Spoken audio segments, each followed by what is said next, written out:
Hello friends, RK computer class में आप सभी का स्वागत है। वर्गमूल से संबंधित श्रेणियों के बारे में हम डिस्कस कर रहे थे, जिसके अंतर्गत हमने 4 प्रकार के प्रश्नों को डिस्कस किया हुआ है। आज की वीडियो में हम टाइप 5 के प्रश्नों को डिस्कस करेंगे। तो आइए इस वीडियो को शुरू करते हैं। ये जो टाइप 5 के प्रश्न है ये एकदम टाइप फर्स्ट के प्रश्नों पर आधारित है। जैसे हमने टाइप फर्स्ट क्या पढ़ा हुआ था,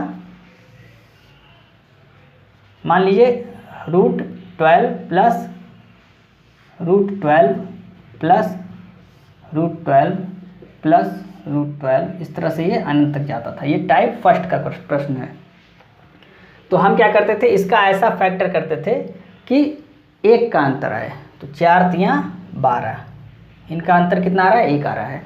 अब अगर यहाँ प्लस है तो बड़ी वाली संख्या आंसर हो जाती थी, अगर यहाँ माइनस है तो छोटी वाली संख्या आंसर हो जाती थी। अब ये हम 1 का अंतर ही क्यों लेते थे, क्योंकि देखिए यहाँ पे क्या है, इस रूट के पहले 1 है, इस रूट के पहले 1 है, इस रूट के पहले 1 है, तो हम क्या करते थे, 1 का अंतर लेते थे। अब टाइप 5 का जो प्रश्न है, यहाँ देखिए इस रूट के पहले क्या है, 2 है, यहाँ भी 2 है, इस रूट के पहले भी 2 है, आगे जितने भी रूट होंगे उनके पहले क्या होगा, 2 होगा। तो अब यहाँ हम क्या करेंगे, यहाँ 2 का अंतर लेंगे। इसमें 1 था, चूँकि कुछ नहीं रहता है अगर रूट के पहले, तो यहाँ हम क्या मानते हैं, 1 मानते हैं। तो इन सभी के पहले क्या था, 1 था, तो हम अंतर कितने का ले रहे थे, 1 का ले रहे थे। मतलब अंदर वाली संख्या को ऐसा फैक्टर करते थे कि उनका अंतर 1 आए। अब यहाँ पे क्या है, रूट के पहले 2 है, तो यहाँ जो अंदर वाली संख्या है इसका हम ऐसा फैक्टर करेंगे कि अंतर क्या आए, 2 आए। तो इसका फैक्टर हम कैसे करेंगे, 7 × 9 = 63। अब इनका अगर अंतर निकालेंगे तो कितना आएगा, 2 आएगा। बस प्रश्न हमारा सॉल्व हो गया। अब सेम चीज़ यहाँ हम अप्लाई करते थे, अगर प्लस है तो बड़ी वाली संख्या, अगर यहाँ माइनस की सीरीज है तो छोटी वाली संख्या आंसर हो जाएगी। तो यहाँ पे आंसर क्या हो जाएगा, क्योंकि यहाँ प्लस की सीरीज है तो आंसर हमारा हो जाएगा 9, यानी कि आंसर हमारा हो गया 9। उम्मीद है आपको समझ में आ गया होगा। नेक्स्ट प्रश्न देखते हैं। दूसरा प्रश्न यहाँ है 80 प्लस 2√80 प्लस 2√80 प्लस 2√80, इस तरह से अनंत तक जा रहा है। तो हम क्या करेंगे, क्योंकि यहाँ ब्रैकेट के पास जो रूट है उसके पहले 2 है, तो हम अंतर जो निकालेंगे, फैक्टर जो करेंगे, उसका अंतर 2 आना चाहिए। तो यहाँ पे 80 का ऐसा हम फैक्टर करें कि इसका अंतर क्या है, 2 है। तो 8 2 80, इनका अंतर कितना आ रहा है, 2 आ रहा है। अब यहाँ प्लस है तो हमारा आंसर क्या हो गया, बड़ी वाली संख्या, यानी 10 हमारा क्या हो गया, आंसर हो गया। नेक्स्ट प्रश्न देखते हैं। यदि यहाँ पे माइनस होता तो कैसे सॉल्व होता, तो माइनस वाला भी देख लेते हैं। यहाँ है 143, रूट में 143 माइनस 2√143 माइनस 2√143, इस तरह से करते हुए अनंत तक जा रहा है। तो अब इसका 143 का हम ऐसा फैक्टर करेंगे कि अंतर क्या आए, 2 आए। तो 143 का हम फैक्टर करते हैं यहाँ पे, तो 11 और 13, यानी 11 का जब 13 में गुणा करेंगे तो कितना आएगा, 143 आएगा। अब यहाँ पे चूंकि माइनस है तो हमारा आंसर क्या हो जाएगा, छोटा वाला हो जाएगा। ये छोटी वाली संख्या है, ये आंसर हो जाएगी। तो आंसर क्या हो गया, 11।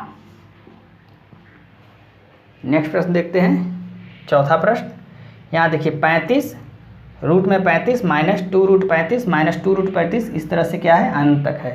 तो इसका भी हम फैक्टर करेंगे तो कितना हो जाएगा, फैक्टर ऐसा करेंगे कि 2 का अंतर आएगा। तो 7 × 5 = 35, यानी 7 और 5, 7 × 5 = 35। फैक्टर का अगर हम अंतर निकालते हैं तो 2 आता है, मतलब कि यहाँ माइनस है तो हमारा आंसर क्या हो जाएगा, छोटी वाली संख्या। तो आंसर हो गया हमारा 5। अब आइए नेक्स्ट प्रश्न देखते हैं। 5वां प्रश्न क्या है, रूट में 143 प्लस 2√143, इस तरह से करते हुए ये अनंत तक गया है। y बराबर दिया हुआ है रूट में 143 माइनस 2√143, और ऐसे करते हुए अनंत तक गया है। हमसे पूछ रहा है x - y। तो इस तरह के प्रश्नों को आप मुश्किल से आधा सेकंड भी नहीं लगेगा, आधा सेकंड भी बहुत ज़्यादा है। आप जैसे ही प्रश्न को देखेंगे आप इसका उत्तर दे सकते हैं। तो कैसे दे सकते हैं, इस ट्रिक को हम बाद में डिस्कस करेंगे। सबसे पहले इसको सॉल्व करते हैं, ये कैसे सॉल्व होगा, इसके बाद इसकी ट्रिक बताएंगे। तो यहाँ पे हमने अभी बताया हुआ था इससे पहले कि अगर 143 और यहाँ पे 2 है, या यहाँ कोई भी संख्या है, रूट के पहले यहाँ 2 आ रहा है, तो इसका ऐसा फैक्टर करेंगे कि अंतर 2 आए। तो फैक्टर अभी हमने बताया 143 का कितना आ जाएगा, 11 और 13। तो 11 और 13 का जब अंतर करेंगे तो कितना आएगा, 2 आएगा। अब यहाँ पे अगर प्लस है तो बड़ी वाली संख्या आंसर होगी, अगर माइनस होता तो छोटी वाली संख्या। मतलब x इक्वल टू क्या हो गया, यहाँ पे आ जाएगा 13, यानी x की वैल्यू इसको सॉल्व करेंगे तो क्या आ जाएगा, बड़ी वाली आ जाएगी संख्या, यानी कि प्लस है। अब सेम चीज़ यहाँ भी है नीचे, यानी x बराबर जो दिया है बस केवल माइनस और प्लस का अंतर है। तो अगर प्लस है तो बड़ी वाली संख्या हो जाएगी और माइनस है तो छोटी वाली संख्या, यानी y बराबर हमारा क्या हो गया, 11 आ गया। अब हमसे पूछ रहा है x माइनस वाई, तो x के स्थान पे 13 है और माइनस वाई के स्थान पे 11 है, बराबर आपका क्या आ गया, 2 आंसर आ गया।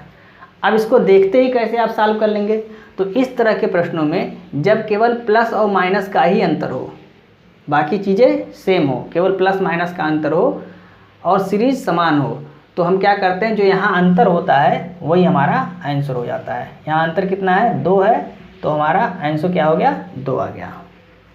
तो इस तरह से आप इसको देखते ही इसका उत्तर दे सकते हैं। आइए 6वां प्रश्न देखते हैं। a equal to √99 plus 2√99 plus 2√99 इस तरह से करते हुए अनंत तक है। b बराबर दिया हुआ है √99 माइनस 2√99 माइनस 2√99 इस तरह से अनंत तक है, और पूछ रहा है a माइनस b। सेम जो प्रश्न अभी हमने बताया है, बस यहाँ प्लस और माइनस का अंतर है। अंतर क्या है, यहाँ प्लस है, प्लस की सीरीज है, यहाँ माइनस की सीरीज है। तो हमारा आंसर क्या हो जाएगा, जो यहाँ रूट के पहले संख्या दी है, यानी 2 दिया हुआ है तो 2 हो जाएगा, अगर 1 दिया होता तो 1 हो जाएगा, अभी वो भी हम डिस्कस करेंगे। तो यहाँ आंसर क्या हो गया, 2 हो गया। देखते ही आप इसका उत्तर दे सकते हैं। कैसे हो गया, अभी हमने यहाँ पे बताया हुआ है। अगर आप करना चाहें तो कर लें। इस 99 को हम क्या कर सकते हैं, 11 9 99, यानी कि 11 में 9 से गुणा करेंगे तो 99 आएगा, और इन दोनों का अंतर कितना आ रहा है, 2 आ रहा है। तो अगर यहाँ पे प्लस है तो बड़ी संख्या आंसर हो जाएगी, यानी a बराबर हमारा हो गया 11 और b बराबर क्या हो गया, छोटी संख्या 9, चूँकि यहाँ माइनस में है। अब 11 में से जब 9 घटाएंगे तो क्या आएगा, 2 ही आएगा। आइए नेक्स्ट प्रश्न देखते हैं। 7वां प्रश्न क्या है, अब यहाँ देखिए x इक्वल टू दिया हुआ है √12 प्लस √12 प्लस √12 इस तरह से करते हुए अनंत तक। फिर दिया हुआ y equal to √12 minus √12 minus √12 इस तरह से अनंत तक। निकालना है x माइनस वाई। तो अभी इसके पहले हमने देखा कि रूट के पहले क्या था, 2 था, तो हमारा आंसर क्या आ जा रहा था, 2 आ जा रहा था। यहाँ रूट के पहले क्या है, सभी के पहले 1 है, तो हमारा आंसर क्या आएगा, 1 आएगा। तो यहाँ आंसर क्या हो गया, 1। लेकिन एक बार इसको हम चेक कर लेते हैं। कैसे चेक करेंगे, तो चूंकि जो अंदर वाली संख्या होती है इसका हम फैक्टर करते हैं, और फैक्टर चूंकि यहाँ 1 है तो 1 का अंतर आना चाहिए। तो 4 3 12, अंतर कितना है, 1 आ रहा है। अब अगर प्लस है तो बड़ी वाली संख्या आंसर, अगर माइनस है तो छोटी वाली संख्या, यानी x बराबर हो गया 4 और y बराबर हो गया 3, और x माइनस वाई अगर हम निकालते हैं मतलब 4 माइनस 3 तो इक्वल टू 1 आता है, और यही हमारा आंसर हो गया। मतलब जो रूट के पहले संख्या है अगर 1 है तो 1 हमारा आंसर हो जाएगा, अगर 2 है तो 2 आंसर हो जाएगा। तो यही हमारा आंसर हो गया। नेक्स्ट प्रश्न देखते हैं। 8वां प्रश्न, ये इंपॉर्टेंट है। a बराबर √13 प्लस √13 प्लस √13 इस तरह से अनंत तक है। b बराबर है √13 माइनस √13 माइनस √13 इस तरह से अनंत तक है। निकालना है a माइनस b। तो अभी हमने बताया हुआ है कि अगर प्लस की सीरीज और माइनस की सीरीज दोनों दिया रहे और उनका अंतर पूछ रहा है तो हमारा आंसर क्या हो जाएगा, जो रूट के पहले संख्या होती है वही हमारा आंसर हो जाती है। यहाँ देखिए रूट के पहले क्या है, 1 है, तो हमारा आंसर क्या हो जाएगा, 1 हो जाएगा। अब आप कहेंगे ये तो 1 के अंतर में टूट रहा था तो आपने 1 लिख दिया, लेकिन ये तो 1 के अंतर में नहीं टूटेगा तो कैसे आंसर 1 होगा।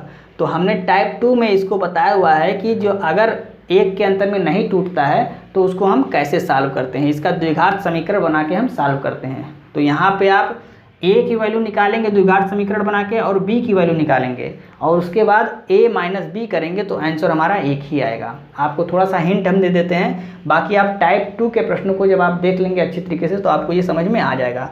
थोड़ा सा हिंट देते हैं यहाँ पे कि यहाँ पे मान लीजिए a बराबर इतना दिया हुआ है, a बराबर यहाँ दिया हुआ है √13 प्लस 13 प्लस 30 इस तरह से अनंत तक। तो हम इसको क्या करते थे, वर्ग करते थे, मतलब कि a स्क्वायर बराबर यहाँ हो गया 13 प्लस फिर यहाँ से √13 प्लस √13 इस तरह से अनंत तक चला जाएगा। अब ये वैल्यू क्या होती है, a की वैल्यू होती है, यानी कि यहाँ पे आ गया आपका a स्क्वायर बराबर 13 प्लस में a, यहाँ पे ये आ गया। अब इसी को हम यहाँ आगे लिख लेते हैं,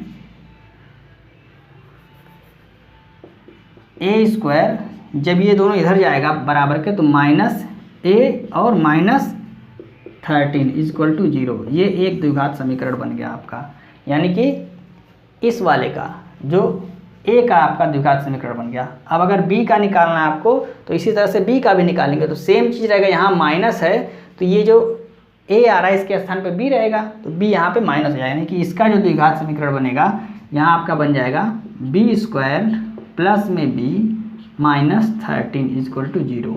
ये दोनों द्विघात समीकरण बन गया। अब इस द्विघात समीकरण को आप सॉल्व कर लीजिए, x की वैल्यू यहाँ से निकाल लीजिए। एक चीज़ और आपको बता देते हैं, इसके पहले क्या होता है, a बराबर 1 यहाँ पे हो गया, b बराबर यहाँ पे हो गया -1 और c बराबर यहाँ पे हो गया -13। यहाँ पे भी a बराबर क्या हो गया 1, b बराबर हो गया 1 और c बराबर हो गया -13। अब हमने सब चीज़ें आपको बता दी। अब आप x की वैल्यू यहाँ से निकाल सकते हैं। यदि आपको अभी भी समझ में नहीं आ रहा तो आप टाइप 2 देखिए, वहाँ से इसको सॉल्व कीजिए और a और b की वैल्यू निकाल के दोनों को घटाइएगा, आंसर आपका एक ही आएगा। थोड़ा समय ज़्यादा लग जाएगा, इसलिए यहाँ पे ट्रिक को अप्लाई करना चाहिए, यानी कि अगर इसके पहले 1 है तो 1 हो जाएगा, 2 है तो 2 हो जाएगा, वही हमारा आंसर हो जाएगा। x बराबर भी हम बता देते हैं कि x की वैल्यू क्या होती है, फार्मूला क्या होता है, x equal to -b plus minus root b square minus 4ac upon 2a ये होता है, और ये b square d equal to b square minus 4ac ये होता है। ये हमने आपको फार्मूला भी बता दिया। अब आप इस पे सॉल्व कर लीजिए, a की वैल्यू निकालिए और b की वैल्यू निकालिए और दोनों को अंतर कीजिए, आपका आंसर क्या आएगा, एक ही आएगा।